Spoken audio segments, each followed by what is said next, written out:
Akashvani presents Morning News.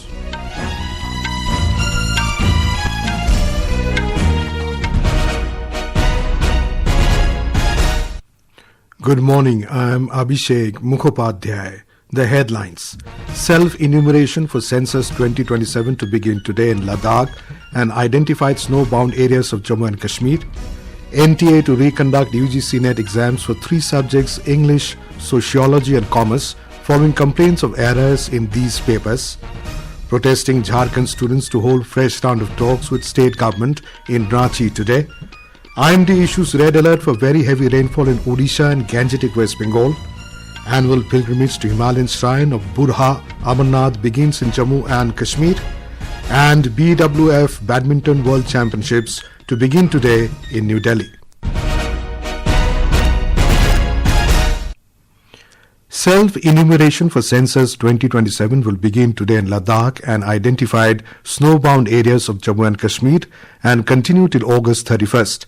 Our correspondent has filed this report. Ladakh would become the first union territory in the country to complete the Census 2027 exercise with population enumeration scheduled from September 1st to 30. The self-enumeration beginning today. Around 637 enumeration blocks would be created for complete coverage of Ladakh. Chief Principal Census Officer and Director Census Operation for Jammu and Kashmir and Ladakh Amit Sharma during a press conference said the September schedule has been planned in view of the region's harsh winter condition, difficult terrain and limited accessibility of Ladakh. Population enumeration will collect detailed information on population distribution, demographic composition, education, economic activity, migration, disability, language, fertility and other population characteristics. Census 2007 is being conducted digitally with housing listing operation completed from June 1st to 30. The first phase achieved 100% digital data collection. Yangchan Dolma for Akashvani from Ladakh. The National Testing Agency NTS announced retest for 3 papers of the UGC-NET examination, English, Commerce and Sociology, following complaints about several errors in these papers. NTA said the English paper will be held on 9th of September from 9 a.m. to 12 noon in Shift 1, while the Commerce paper will be conducted the same day from 3 p.m. to 6 p.m. in Shift 2. The Sociology paper will be held on 10th of September from 9 a.m. to 12 noon in Shift 1. The NTA had conducted the UGC-NET June 2026 examination from 22nd to 30th of June across 87 subjects for the award of Junior Research Fellowship, eligibility for Assistant Professor and admission to PhD programs. NTA had formed a committee to inquire into and look into these errors. The committee recommended that in the interest of holding a fair and error-free examination, these 3 papers should be reconducted. JPSC-JSSC aspirants' agitation in Jharkhand has entered its 24th day with students intensifying the protest over alleged irregularities in recruitment examinations. A fresh round of talks between the government and student representatives is scheduled for today. Here is a report. JPSC-JSSC aspirants took out a protest march from Jaipal Singh Munda Stadium to Albert Ekka Chowk in Ranchi yesterday and burnt effigies of Chief Minister Hemant Soren, Congress leader Rahul Gandhi and RJD leader Tejasvi Yadav. The students raised slogans demanding cancellation of the JSSC CGL examination and a CBI probe into alleged irregularities in recruitment examinations. Meanwhile, the state government has invited the protesting students for talks today at 2 p.m. in Ranchi with the students allowed to participate along with their legal advisors. The Reform Manch has said that if the government accepts the students' demands, steps could be taken towards ending the agitation, otherwise the protest will continue. The students have already announced a protest outside the Chief Minister's residence on August 20th, but said the final decision would depend on Devendranath Mehto's health and outcome of today's talks. Mavish Rahman, Akashvani News, Ranchi. Chief Election Commissioner Gyanesh Kumar will today launch the Electoral Literacy Club ELC 2.0 in Patna. This initiative has been seen as an important step towards giving a fresh impetus to electoral literacy, digital engagement and meaningful participation of citizens in democracy. We have a report. ELC 2.0 is being launched keeping in the view of growing digital connect of the youth. The Election Commission had started the Electoral Literacy Club in the year 2018 with the aim of familiarizing young citizens with the electoral process. Under ELC 2.0, the target has been set to form ELCs in 15 lakh schools, 70,000 colleges and 104 universities across the country over the next 6 months. All these ELCs will also be linked to the Election Commission of India's network UGC-NET. Meanwhile, in another program, Chief Election Commissioner Ganesh Kumar will interact with around 500 booth-level officers at Nalanda University in Rajgir today. Savita Parikh, Akashvani News, Patna. Air India has announced that all its flights to and from Visakhapatnam will operate from the new Alluri Sitarama Raju International Airport at Bhogpuram from today, using the existing airport code VTZ. Air India informed that the airline will continue to operate 14 weekly flights between Bhogpuram and Delhi, providing convenient connectivity to major domestic and international destinations through its hubs. Spread over 77,342 square meters, the new terminal offers enhanced passenger comfort and operational efficiency. It has 22 check-in counters, 18 self-baggage drop units, advanced screening systems, modern baggage handling facilities, and 7 aero bridges for a seamless passenger experience. This is Akashvani giving you the news. For quick news updates round the clock, follow us on X handle at AIR News Alerts, and for details of stories and more, log on to our website www.newsonair.gov.in and download news on AIR app. Government says 396 infrastructure projects of different ministries with an estimated cost of about 18.66 lakh crore rupees have been recommended for approval under the PM Gati Shakti initiative till date. The Minister of Commerce and Industry said that among these projects, 256 projects have been sanctioned, and out of which 198 projects are under implementation. It added these projects have been evaluated through the Network Planning Group NPG mechanism. PM Gati Shakti National Master Plan PMGS-NMP is a whole-of-government approach to bring together various central ministries and departments and states and UTs to ensure integrated planning and coordinated execution of infrastructure projects. India Meteorological Department IMD has issued a red color warning for very heavy rainfall to extremely heavy rainfall over Gangetic, West Bengal and Odisha for today. An orange alert for very heavy rainfall has been issued for Chhattisgarh, East Madhya Pradesh, Uttar Pradesh and Uttarakhand for the day. Heavy rainfall is also expected over Andhra Pradesh, Gujarat, Himachal Pradesh, Konkan, Goa, Madhya Maharashtra, Marathwada and parts of northeast India.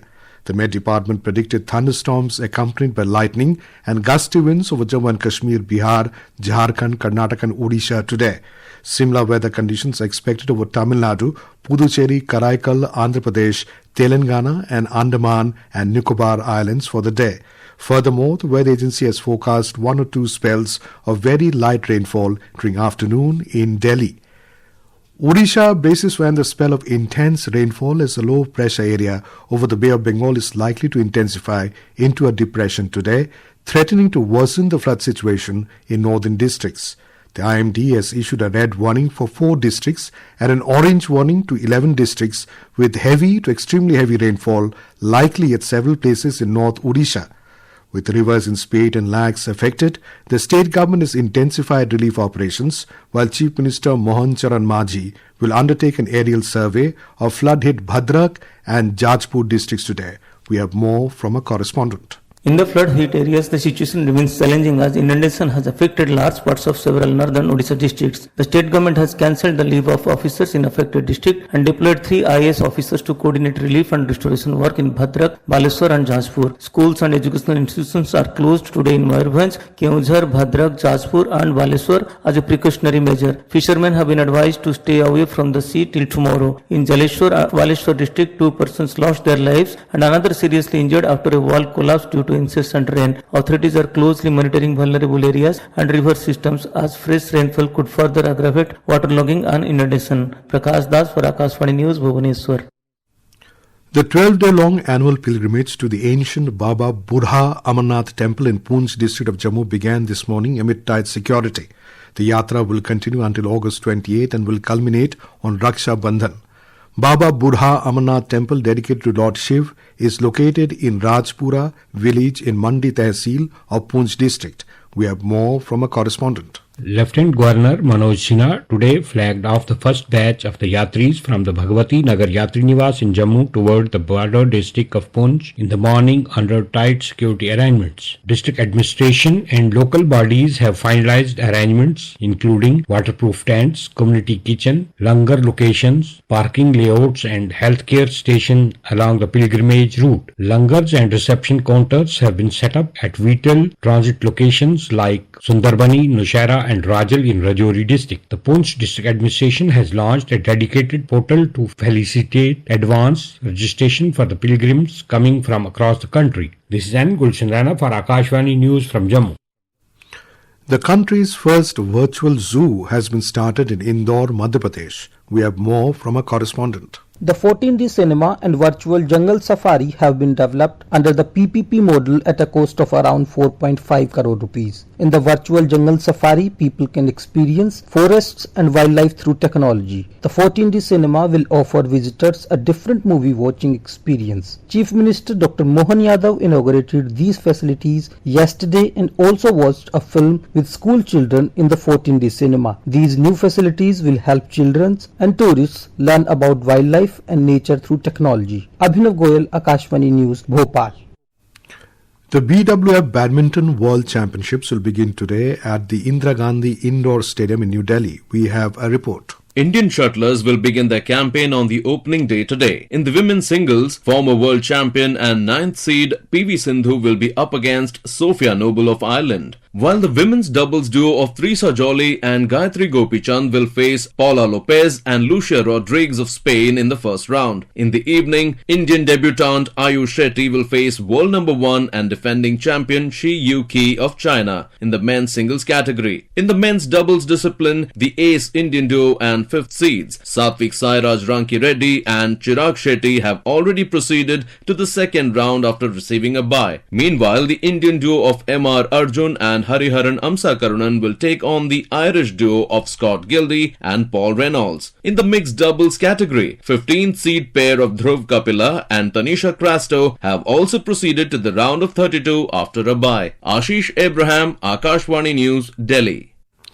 In men's cricket, India will resume the first innings at the overnight score 460 for 9 on day 3 of the first test match of the series, the Gul International Stadium in Sri Lanka today.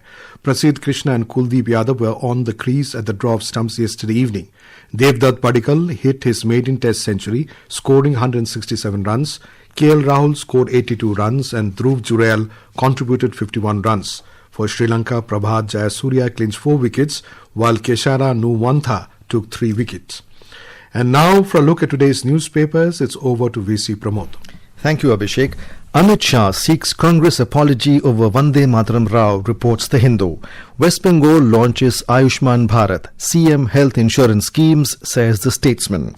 Hindustan Times, in its editorial piece, A Roadmap for Progress, writes that the successes of the PM's Sabsadhara focus is critical to resolving the immediate crisis of jobs. The paper elaborates that, like every such address from the ramparts of the Red Fort over the past 8 decades, Prime Minister Narendra Modi's speech to mark the 80th Independence Day combined a short-term actionable roadmap with the long-term path that the country should embark on. And finally, in a world record and Guinness feat, the Asian Age writes that 3 UAE-based Indians were among 65 skydivers who jumped from an aircraft at an altitude of 13,000 feet, each carrying their respective national flag, making it to the Guinness World Records. And with that, it's back to you, Abhishek. Thank you, Pramod. And now, before we end the bulletin, the headlines once again. Self-enumeration for Census 2027 to begin today in Ladakh and identified snowbound areas of Jammu and Kashmir. NTA to reconduct UGC-NET exams for 3 subjects, English, Sociology and Commerce, following complaints of errors in these papers. Protesting Jharkhand students to hold fresh round of talks with state government in Ranchi today. IMD issues red alert for very heavy rainfall in Odisha and Gangetic, West Bengal. Annual pilgrimage to Himalayan shrine of Budha Amarnath begins in Jammu and Kashmir, and BWF Badminton World Championships to begin today in New Delhi. And for details of these stories and more, log on to our website www.newsonair.gov.in and News on AIR app. And with that, we end the morning news. Have a nice day.